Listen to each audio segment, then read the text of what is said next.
রাসূল সাল্লাল্লাহু আলাইহি সাল্লাম যেসব কাজকে কুফরি কাজ বলেছেন, কোন সব কাজকে, এটা হচ্ছে সহিহ মুসলিম, সুনানে জামি তিরমিজি এবং মুসনাদে আহমদের মধ্যে বর্ণনা করা আছে যে আবু হুরায়রা রাদিয়াল্লাহু তাআলা আনহু থেকে বর্ণিত, তিনি বলেন মহান আল্লাহর রাসূল সাল্লাল্লাহু আলাইহি সাল্লাম বলেছেন, মানুষের মধ্যে দুইটা যদি আচরণ থাকে তবে এই আচরণকে কুফরি আচরণ বলা হয়েছে বা কুফরি কাজ বলা হয়েছে।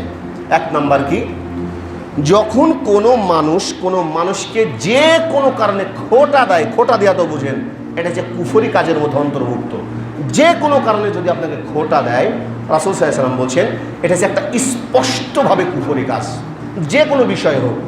আর দুই নম্বরে বলছেন মৃত ব্যক্তির জন্য মাতম করে কান্না করা এক ধরনের কুফরি কাজ। কুফর মানে কি জানেন? অস্বীকার করা। অস্বীকার করা মানে এই যে রাসূল সাল্লাল্লাহু আলাইহি সাল্লাম বারবার বলছেন, যখন কোনো মৃত ব্যক্তি মৃত্যুবরণ কোনো ব্যক্তি করবে, ওই চিৎকার করে কান্না করবে না, নীরবে করবে। আপনি তারপরও কথা না মেনে ওই যে বারবার কান্না করছেন, বারবার জোরে জোরে কান্না করছেন, বুক আছড়ে কান্না করছেন, চাপড়ে কান্না করছেন, তাহলে রাসূল সাল্লাল্লাহু আলাইহি সাল্লামের কথাটাকে আপনি কী করলেন? ফেলে দিলেন, মানে অস্বীকার করলেন, মানে আপনি কুফরি কাজ করলেন। কথা মনে হয় আমার বুঝেননি আমার কথা। রাসূল সাল্লাল্লাহু আলাইহি সাল্লাম এই কথা বলছেন। এবার দেখুন যে যারা জাহান্নামে যাবে, রাসূল সাল্লাল্লাহু আলাইহি সাল্লাম যাদের ব্যাপারে বলেছেন এই সম্পর্কে সহিহ বুখারী, সহিহ মুসলিম, জামি তিরমিজি, সুনানে নাসাই, সুনানে আবু দাউদ, সুনানে ইবনে মাজাহ, মুসনাদে আহমদের মধ্যে বর্ণনা করা আছে। ইবনে আব্বাস রাদিয়াল্লাহু তাআলা আনহু থেকে বর্ণিত, তিনি বলেন যে আমি রাসূলুল্লাহ সাল্লাল্লাহু আলাইহি সাল্লামকে বলতে শুনেছি যে যারা ছবি, মূর্তি, ভাস্কর্য নির্মাণ করবে তারা জাহান্নামে যাবে। স্পষ্ট হাদিস। রাসূল সাল্লাল্লাহু আলাইহি সাল্লাম বলছেন যারা ছবি, মূর্তি, যেটাকেই আপনি ভাস্কর্য বলেন, ওটাই কিন্তু ইসলামের ছবি এবং মূর্তি, যে তারা জাহান্নামে যাবে। কেননা মহান আল্লাহ তাদেরকে বলবেন এতে তোমরা প্রাণ প্রতিষ্ঠা করো, কিয়ামতের ময়দানে দিন বলবেন। কেন কোনো ব্যক্তির এই ক্ষমতা নেই যে ওর মধ্যে প্রাণ প্রতিষ্ঠা করবে, কোনো ব্যক্তির এই ক্ষমতা নেই যে তার মধ্যে প্রাণ প্রতিষ্ঠা করবে। তখন আল্লাহ রাব্বুল আলামিন এদেরকে জাহান্নামে নিক্ষেপ করা হবে। তো ইবনে আব্বাস রাদিয়াল্লাহু তাআলা আনহু থেকে বর্ণিত, বলছেন যদি তুমি কোনো ছবি আঁকতেই চাও তাহলে তুমি গাছপালার ছবি আঁকো, যে গাছপালা বুঝেন তো, এবং যার মধ্যে প্রাণ নেই সেই সব জিনিসের ছবি আঁকো।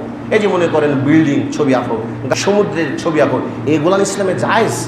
তাছাড়া কোনো মানুষ যেসব প্রাণী চলাফেরা করে যার মধ্যে প্রাণ আছে, ইসলামে স্পষ্টভাবে বলা হয়েছে নিষেধ। রাসূল সাল্লাল্লাহু আলাইহি সাল্লাম বলছেন যে এরা সরাসরিভাবে জাহান্নামের মধ্যে প্রবেশ করবে।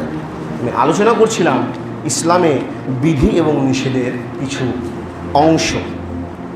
এবার দেখুন রাসূল সাল্লাল্লাহু আলাইহি সাল্লাম যেসব প্রাণীর ওপর চড়তে, দুধ খেতে এবং গোশত খেতে নিষেধ করেছেন, এটা আছে সহিহ বুখারী, মুসলিম, সুনানে আবু দাউদ, জামি তিরমিজি, সুনানে নাসাই, সুনানে আবু দাউদ এবং মুসনাদে আহমদের মধ্যে বর্ণনা করা আছে যে ইবনে উমর রাদিয়াল্লাহু তাআলা আনহু হতে বর্ণিত, তিনি বলেন মহানবী সাল্লাল্লাহু আলাইহি সাল্লাম নোংরা ভোজি উটনির ওপর চড়তে নিষেধ করেছেন।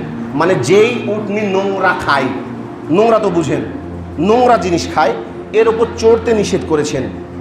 এবং এরূপ পশুর দুধ ও মাংস খাওয়ার ব্যাপারেও নিষেধ রয়েছে। এরূপ পশুর দুধ এবং মাংস খাওয়ার ব্যাপারেও নিষেধ রয়েছে। এখানে নোংরা ভোজি পশুর কথা কিন্তু বলা হয়েছে, কথা বুঝেন, পশু আর পাখির মধ্যে কিন্তু পার্থক্য আছে, আপনারা তো বুঝেন, পশুর কথা বলা হয়েছে। তবে সেই পশু যদি পরে না খায় তাহলে তার মাংস ও দুধ খেতে বলা হয়েছে। যেমন মনে করেন কিছু কিছু ছাগল এবং গরু আছে, মানুষ যে বিষ্ঠা পায়খানা করেন এটা কিন্তু খায়, আপনি জানেন এটা। অনেক ছাগলও আছে, গরুও আছে, কিন্তু ভেড়া, উটও আছে, যে মানুষ যে পায়খানা করে এই নোংরাগুলো খায়। রাসূল সাল্লাল্লাহু আলাইহি ওয়াসাল্লাম বলছেন যে এইসব উটনি যদি খায় তো উটের উপর যাতে মানুষ না চড়ে, আবার এসবের যাতে দুধও পান না করে, আবার গোশতও না খায়। তবে পরবর্তী সময়ে যদি ওই উটনি, ওই ছাগল, ওই ভেড়া, ওই দুম্বা, ওগুলান যদি নোংরা খাওয়া ছেড়ে দেয় তাহলে তার গোশত এবং দুধ খাওয়া জায়েজ। কথা।